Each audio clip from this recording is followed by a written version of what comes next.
नमस्कार, मैं हूं आपके साथ शिप्रा झा और आप देखना शुरू कर चुके हैं देश का पहला समझाने वाला बुलेटिन। खबर तो समझिए। इस प्राइम टाइम बुलेटिन में हम आपको दिन भर की सबसे चर्चित खबरें दिखाते हैं और फिर खबरों को विस्तार से समझाते भी हैं। तो आइए जल्दी से आज की 4 बड़ी खबरों को पहले शॉर्ट में देख लेते हैं और फिर आगे खबर विस्तार से आपको समझाएंगे। आज सबसे पहले समझिए क्यों होते हैं विमान हादसे। समझिए महागठबंधन के मंथन से क्या निकला। बिहार में सियासी वीडियो वॉर भी आपको समझाएंगे और साथ ही झारखंड में हिंदी भोजपुरी मगही वाले विवाद के मायने आपको बताएंगे। शुरुआत सबसे पहले गुजरात के अहमदाबाद में भीषण विमान हादसा हुआ। टेक ऑफ करने के सिर्फ 2 मिनट के अंदर प्लेन क्रैश हो गया। विमान में गुजरात के पूर्व मुख्यमंत्री विजय रूपाणी समेत 242 यात्री शामिल थे। हादसे में 210 से ज्यादा लोगों की मौत की खबर मिल रही है। सबसे पहले आप ये रिपोर्ट देखिए।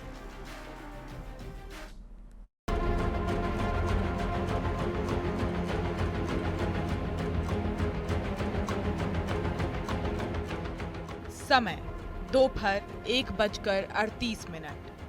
जगह अहमदाबाद का सरदार वल्लभ भाई पटेल इंटरनेशनल एयरपोर्ट। विमान संख्या AI 171। एयर इंडिया की फ्लाइट नंबर AI 171 ने अहमदाबाद से लंदन के लिए उड़ान भरी, लेकिन टेक ऑफ के महज 2 मिनट के अंदर 1:40 पर यह तस्वीर सामने आई। विमान हादसे का शिकार हो गई। मेघानी नगर इलाके में एयर इंडिया का विमान मेडिकल कॉलेज के हॉस्टल से टकराया और देखते ही देखते आग की लपटें आसमान छूने लगी। पूरा इलाका काले धुएं के गुबार से भर गया। शुरुआती तस्वीरें जो सामने आई है उसमें देखा जा सकता है कि विमान के परखच्चे उड़ गए हैं और हॉस्टल की बिल्डिंग धुएं के चलते काली पड़ चुकी है।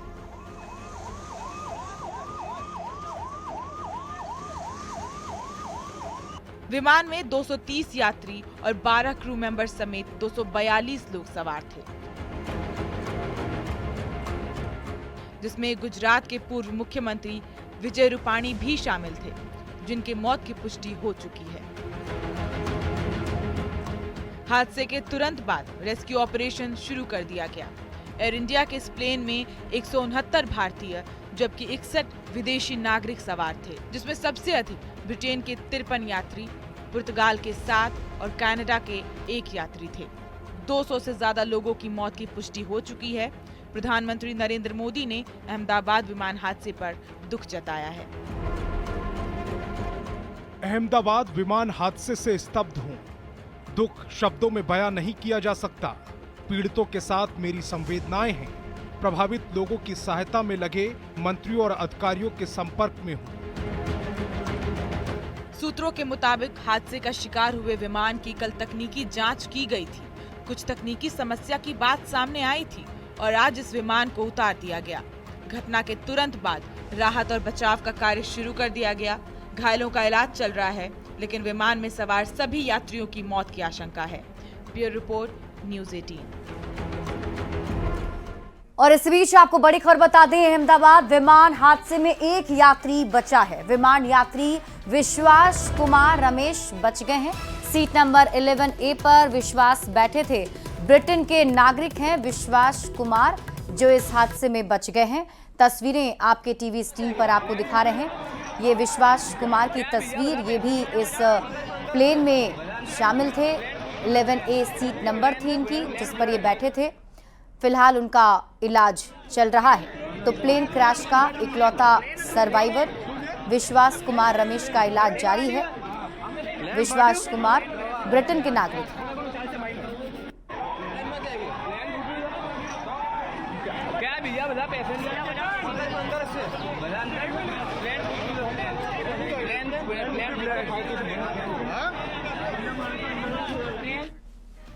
देखिए, आज अहमदाबाद में ये बड़ा विमान हादसा हुआ और ऐसे में अब हम आपको बताते हैं कि कब कब ऐसे बड़े विमान हादसे हुए हैं, उनके बारे में आपको जानकारी देते हैं। सबसे पहले बात 1978 में मुंबई में एयर इंडिया फ्लाइट 885 213 यात्री और चालक दल की इसमें मौत हो गई थी, जो हादसे का शिकार हो गए थे।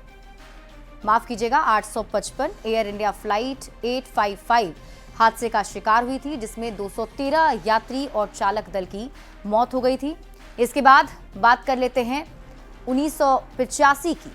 1985 में भी एयर इंडिया की फ्लाइट 182 जो कि हादसे का शिकार हो गई और एयर इंडिया फ्लाइट आयरलैंड के पास बम विस्फोट से उड़ा दिया गया था, जिसमें 329 लोगों की मौत हो गई थी। और अभी जिस अहमदाबाद में एयर इंडिया का विमान हादसे का शिकार हुआ, इसी अहमदाबाद में 1988 में भी भीषण विमान हादसा हुआ था। टेक ऑफ के बाद ही इंडियन एयरलाइंस का विमान हादसे का शिकार हो गया, जिसमें 133 लोगों की मौत हो गई थी, सिर्फ 2 लोग बचे थे। इसके बाद 1990 में बेंगलुरु में इंडियन एयरलाइंस की फ्लाइट 605 हादसे का शिकार हो गई थी और इसमें 92 लोगों की मौत हो गई। इसके बाद 1996 में भी कुछ इसी तरीके की घटना घटी। 1996 में हरियाणा के चरखी दादरी में सऊदी अरब एयरलाइंस और कजाकिस्तान एयरलाइंस के विमान हवा में टकरा गए थे और इस हादसे में 349 लोगों की जान चली गई थी। एक बड़ा विमान हादसा बिहार की राजधानी पटना में भी हुआ था। ये साल 2000 का था। एयरलाइंस एयर फ्लाइट 7412 हादसे का शिकार हो गई थी और इसमें 60 लोगों की मौत हो गई। 2010 में मैंगलोर में air India express flight 812 crash कर गया। इसमें 158 लोगों की मौत हो गई थी और इसके बाद 2020 में भी केरल के कोझिकोड में एयर इंडिया एक्सप्रेस फ्लाइट 1344 हादसे का शिकार हुई, जिसमें 21 लोगों की जान चली गई। इसके साथ ही विश्व में हुए प्लेन क्रैश की बात अगर करें तो एविएशन सेफ्टी का आंकड़ा चौंकाने वाला है। 2017 से 2023 के बीच यानी कि करीब 7 साल में 813 प्लेन क्रैश हुए हैं, जिसमें 1473 लोगों की मौत हो गई। यानी विश्व में हर साल औसतन 200 प्लेन क्रैश की घटनाएं हुई हैं। अब आपके मन में यह सवाल उठ रहा होगा कि विमान हादसे में भारत कितने नंबर पर है, तो इसका जवाब है 10वां नंबर। एक रिपोर्ट के अनुसार 77 साल में भारत में 95 विमान हादसे हुए हैं और इस आंकड़े के हिसाब से भारत विश्व में 10वें नंबर पर है विमान हादसे में। अगर बात करें सबसे ज्यादा विमान हादसा वाला देश की, तो सबसे ज्यादा विमान हादसे अमेरिका में हुए हैं। इन 77 सालों में 864 विमान हादसे अमेरिका में हुए हैं। अब आपके दिमाग में यह भी सवाल उठ रहा होगा कि आखिर प्लेन क्रैश की घटनाएं सबसे ज्यादा कब होती हैं, तो आइए उसको भी समझते हैं। इन 7 सालों में ग्राउंड पर 185 हादसे हुए हैं, जिसमें टेक ऑफ के समय 76 प्लेन क्रैश हुए, उड़ान भरते ही 19 हादसे हुए, उड़ान के दौरान 212 प्लेन क्रैश हुए और लैंडिंग की कोशिश करते समय 55 हादसे हुए और लैंडिंग के दौरान सबसे ज्यादा 261 प्लेन क्रैश की घटनाएं हुई हैं।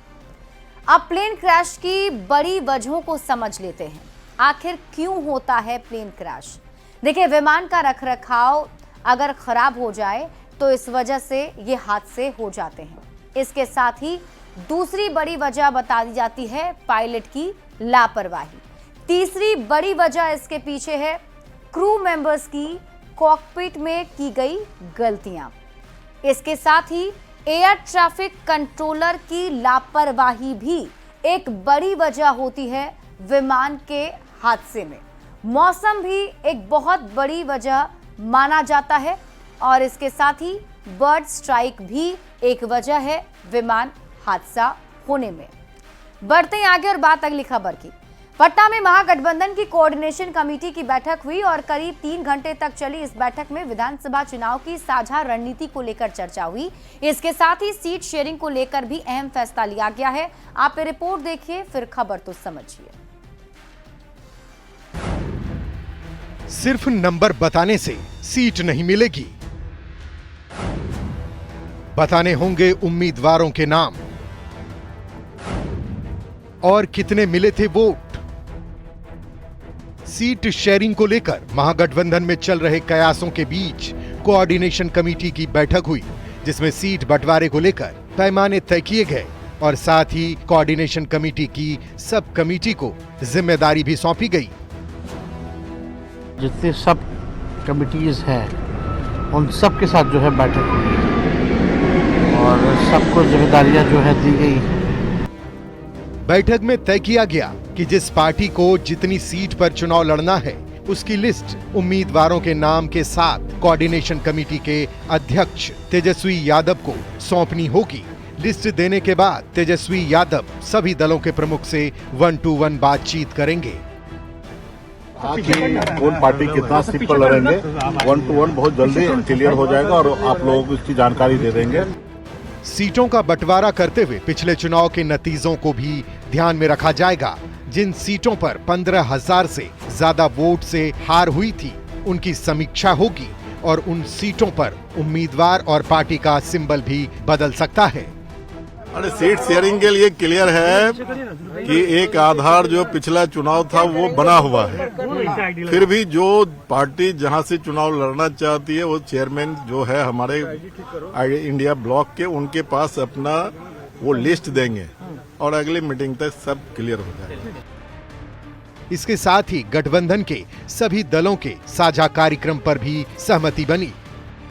पूरे बिहार में साझा कार्यक्रम हम चलाएंगे, ब्लॉक पंचायत से लेकर जिला और प्रदेश स्तर तक। कोऑर्डिनेशन कमेटी की अगली बैठक से पहले सभी दलों को अपनी सीट के साथ उम्मीदवार का नाम तेजस्वी यादव को सौंपना है। अब देखना ये होगा कि ये फॉर्मूला महागठबंधन के लिए कितना कारगर साबित होता है।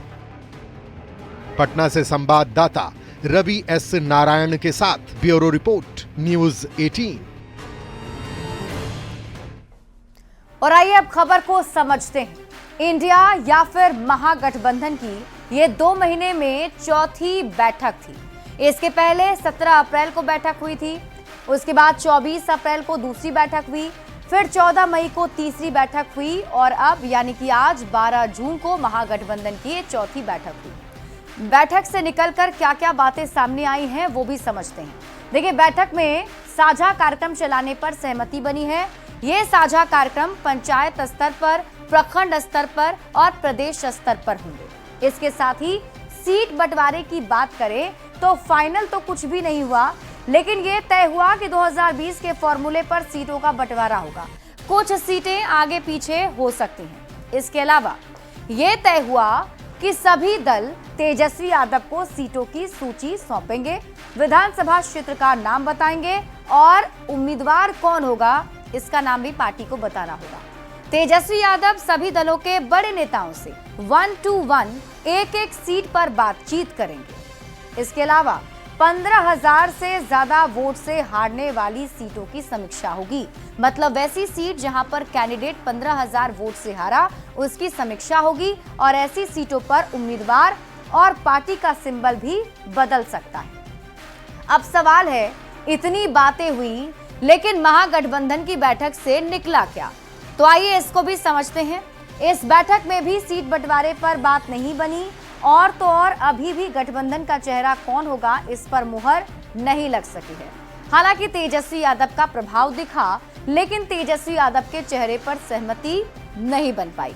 तो कई सवाल खड़े हो रहे हैं। सवाल ये कि 2020 के फॉर्मूले पर सीट बंटवारा तो दावेदारी का क्या होगा? क्या फिर से कांग्रेस को 70 सीट देने पर राजी होगा आरजेडी? मुकेश सहनी के 60 सीटों पर दावे का क्या होगा? क्या तेजस्वी यादव के सामने कांग्रेस ने घुटने टेक दिए हैं? ये वो तमाम सवाल हैं जो बिहार की राजनीति में घूम रहे हैं। बढ़ते हैं आगे और बात अगली खबर की। लालू प्रसाद ने सोशल मीडिया पोस्ट करके नीतीश सरकार की कानून व्यवस्था पर सवाल उठाया तो एनडीए की ओर से लालू राबड़ी के कार्यकाल में हुए अपराधों की याद दिलाई जा रही है, वो भी वीडियो के जरिए। बीजेपी ने वीडियो के जरिए आरजेडी पर निशाना साधा है। सबसे पहले आप रिपोर्ट देखिए, फिर खबर तो समझिए। तो बिना भेदभाव के सरकारी नौकरी मिल रही है। हाँ भैया, इस सरकार में सब बढ़िया काम हो रहा है। हाँ सरकार। चुनावी साल है और बीजेपी में राजनीतिक दलों के बीच एआई वॉर और वीडियो वॉर जारी है। क्या बोले?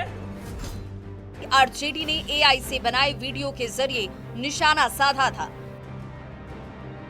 24 घंटे के अंदर बीजेपी की ओर से एक के बाद एक वीडियो जारी कर आरजेडी को घेरा जा रहा है। अपनी बिटिया को डॉक्टरी करवाए और बिहार के बच्चों के लिए चरवाहा स्कूल खुलवाए। घोटाला करके जेल गए तो अपने बीबी को सीएम बना दिए। यही नहीं, डिप्टी सीएम विजय सिन्हा ने बिहार में अपराध खत्म करने के लिए तेजस्वी यादव को एक सुझाव भी दे दिया।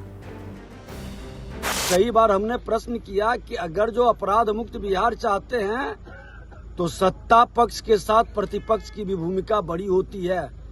आप संकल्प लीजिए, घोषणा कीजिए कि एक भी माफिया, अपराधी और भ्रष्टाचारी को टिकट नहीं देंगे, बिहार में आधा अपराध खत्म हो जाए।